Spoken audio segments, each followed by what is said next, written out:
Hi, I'm Sherry McGill, and you're watching Lessons Learned.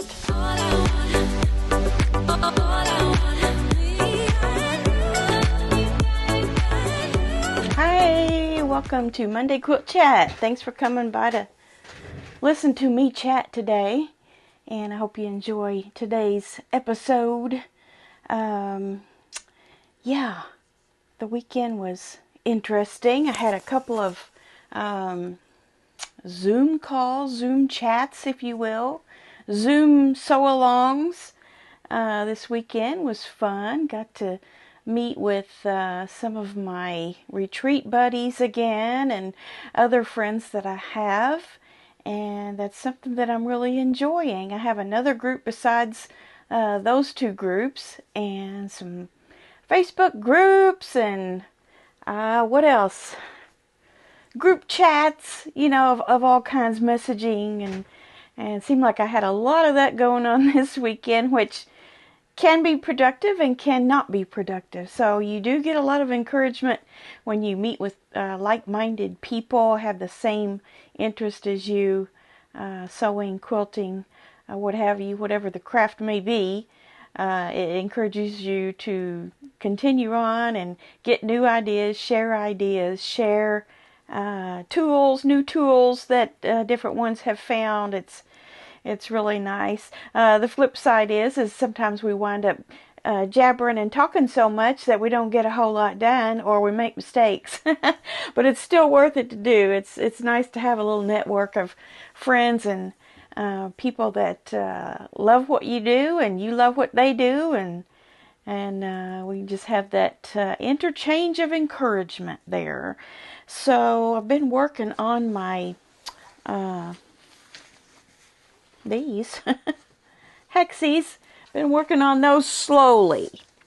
I don't know if I said Friday, but I started putting some of these together. So these are all my K-facet prints that I had on hand. I've cut up. Still got a little bit going here.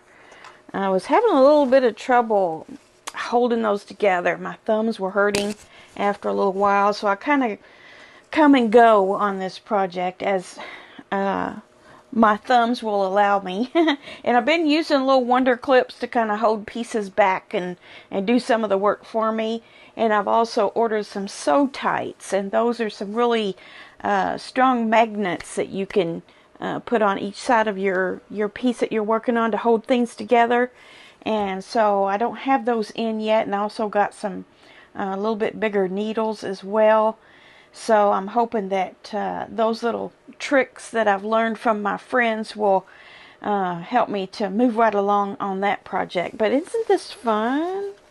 I just love looking at it. I just like to lay it there and just stare at it. It's so pretty.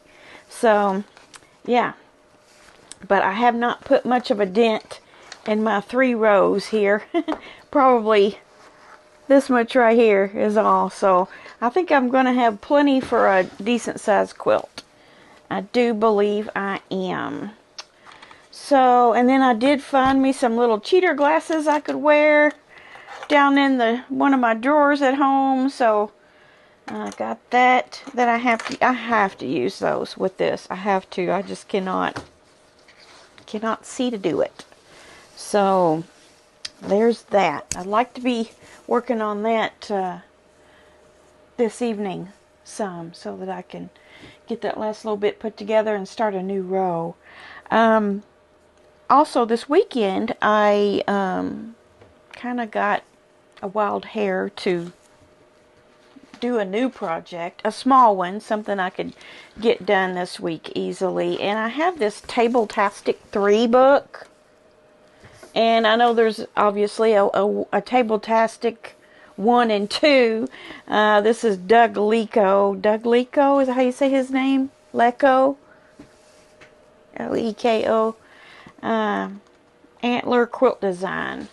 And I picked the easiest one in here. It's called, here are all the designs.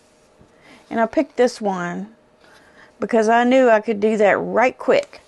And I had these, let me get a bigger picture and show you, because that doesn't really tell the story. Let me see what page it's on. Page 20 of this book. 19. Here it is. Table runner. Obviously. And this is what I picked out for it. I don't have it done yet. I've got it sandwiched already. Completely sandwiched. So it's going to look like this. This is that, it's called Nocturnal. It's a Moda fabric. I can't remember the designer. And then I had another version of that. See that orange night flower, night lily, whatever it is. I had another version of that. Well, actually it's not. Yeah, it is. It is the same version. And I put it on the back, and I put a bar on each end. So it could technically be reversible.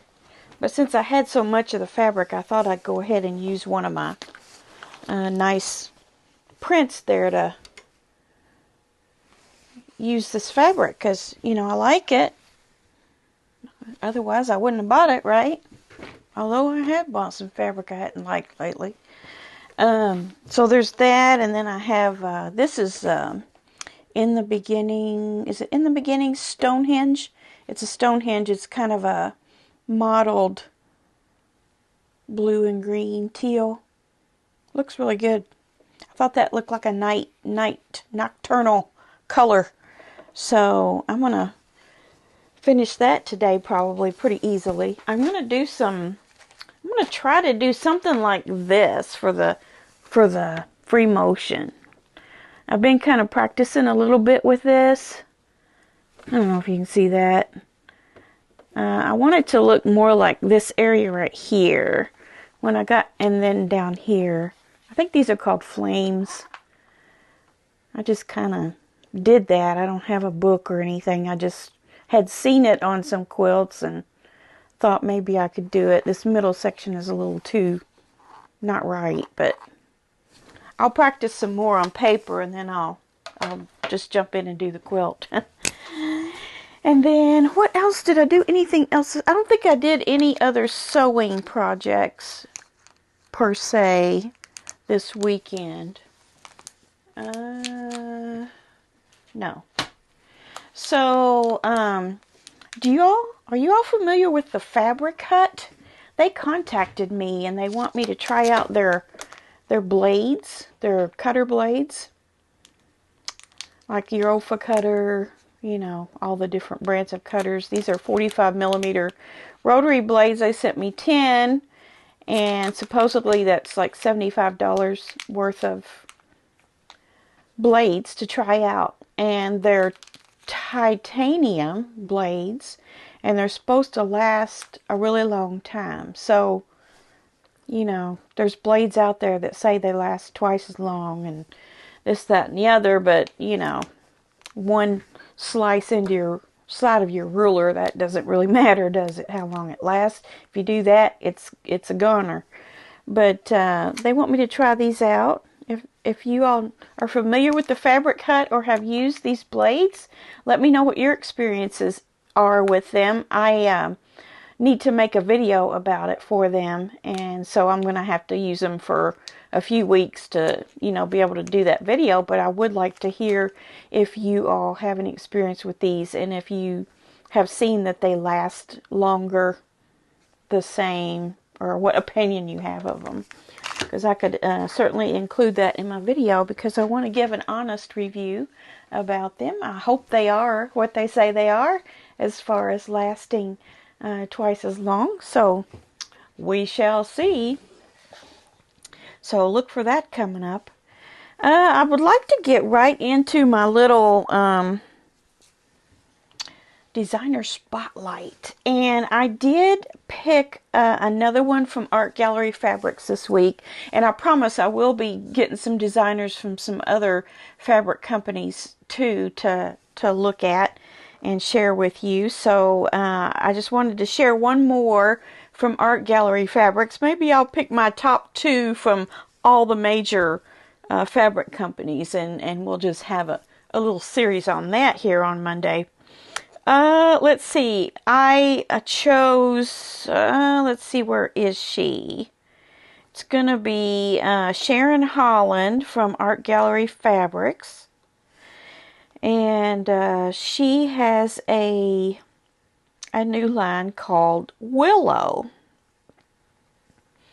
I mean, it's out there.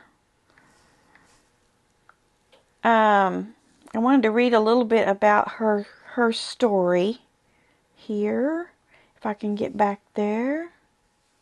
Yeah, Sharon Holland. I'm not going to show a whole lot from Art Gallery Fabrics website because, you know, this is their information and I don't want to be plagiarizing, but I am going to read you this background information on her.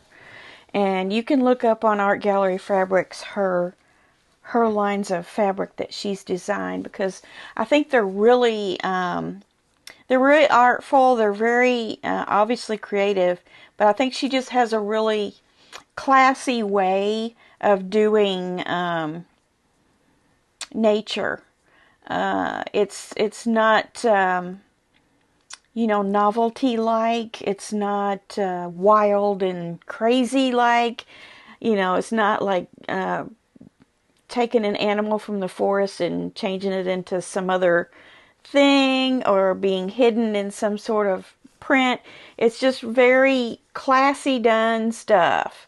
And here's a little bit about her background. She said she has been quilting and sewing clothing, crafts, and home accessories for over 30 years.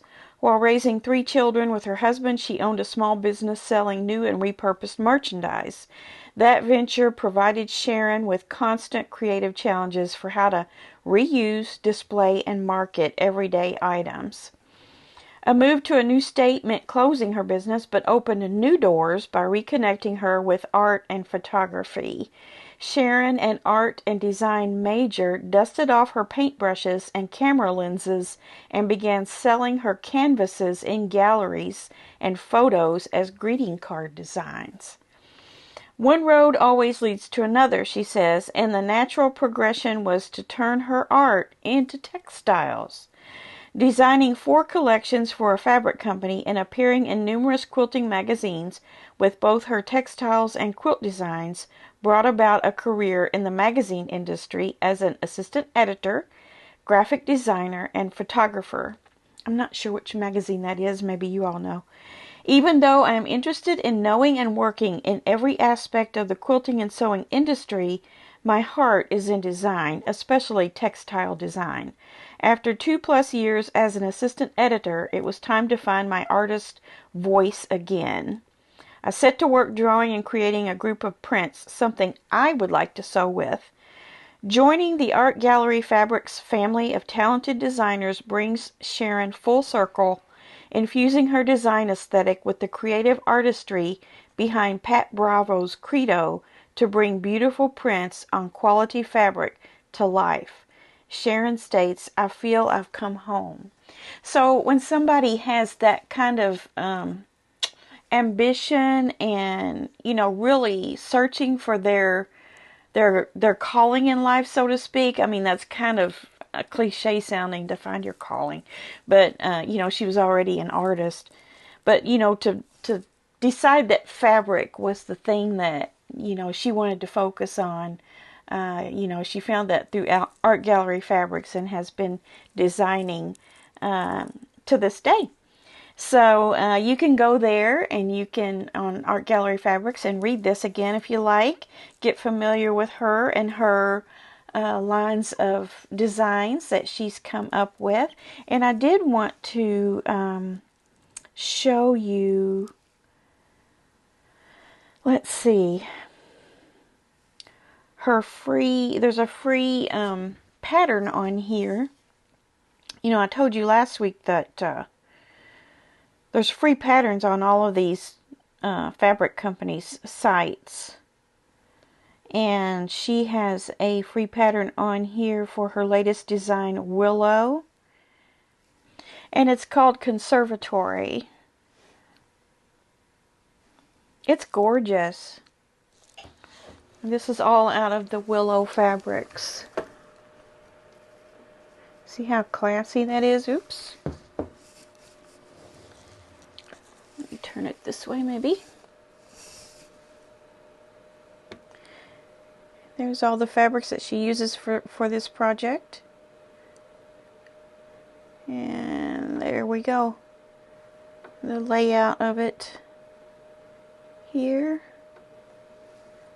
Looks like a tree when you look at it that way. That's a free pattern on there. Gorgeous. I love it. So yeah, so check out Sharon Holland. She has a lot of other lines out there. You may not have realized it was her that are, you know, had become, you know, pretty popular. So check her out. She's a very talented lady, and she has a lot of experience. So she knows what she's doing, and she does it with class. So I hope you enjoyed that. And then I also wanted to talk to you for a minute. I mentioned on Friday about some planning sessions that I would like to have, and I have decided on a couple of things. Later on this month, probably on a Wednesday video, I'm going to talk to you about what I'm going to do in December to get us ready for January. And one of those things is going to include a video, and then also some shorts. And I'm planning on doing a short every day of December. And it will relate back to that video. So this week on Wednesday we have our number 12 vintage mystery block. So we'll have that. And then I'll probably be sharing with you in that video the finishing. What we're going to do for sashing and border, you know, that sort of thing. So, you know, after this week on Wednesday, that quilt is going to be in your hands to finish. And after that, the following Wednesday, I'll have that video up for you for the plans for December. And not starting a new sew-along in December. That'll be later. But so just stay tuned for 2 Wednesdays from now. Make sure you watch that video, and then you'll be ready to participate in December, because there will be something every day for you to do. So you'll be learning more about that later. And then as the month goes along and we get closer to getting all our little tasks done, we will have a planning session for at least the first 3 months of 2023. And I still haven't decided exactly how that's going to go. So well, I've got some time to think about it, and I want to make it something useful for you and something useful for me. And you know, I got that planner at the quilt show in Paducah in the spring for, no, I didn't get it there. I got it on the American Quilt Society. I got a planner for 2023, and I'm going to use that to organize myself. Not only in my own projects, but also, you know, just to kind of keep track of YouTube and things like that, you know, have some things that you all can count on me putting out there for you to enjoy and to benefit from. So, lots of exciting things. It's always exciting when a year ends and a new one starts. You know, sometimes you start a new diet or whatever, or a new you know, promise to yourself that you're going to do this year and you're not going to let a day go by type thing. You know, whether it be exercise, diet, quilting projects, whatever it may be. So, yeah, I've got some things rolling around in this head of mine. So stick around so that you can see what comes out. You just never know. I'm starting a list now, just a rough list, and the list is getting very long. So I think I already have nearly a year's worth of projects on my list to do. So I don't know. We'll see what we can fit into the first 3 months of the year at least. Yeah, we'll see. So I got a request on Sunday from someone who wants me to make memorial pillows and bears out of their loved ones' shirts. So if any of you, I have already been looking around and, have seen what they are and what they normally do with the shirts. It's not going to be a t-shirt quilt or anything like that. It's going to be individual pillows and bears. And so if any of you have experience with that and you have suggestions on especially a pattern for those bears, I would be happy to receive whatever information you're willing to share with me on that. Send it in the email, or if you just have, don't want to do email, you can put it in the comments. But if you have a long, thing to tell me about it, then put it in the email. lessonslearnt2021@gmail.com. So I think that's all I have for you today. That's plenty to keep our minds abuzz. So let's get this week started. I'm going to get this table runner done today. I'm going to keep working on my hexagons. And I will be finishing Vintage Mystery this week, and I'll be finishing Hometown Charms, and then we could just sail right on through the rest of November, and then hit it hard in December. So hang in there with me, hang in there, hang on tight, because we got a lot of cool things going on. All right, you guys have a great week, and I'll see you back here on Wednesday for the last Vintage Mystery block. All right, bye-bye.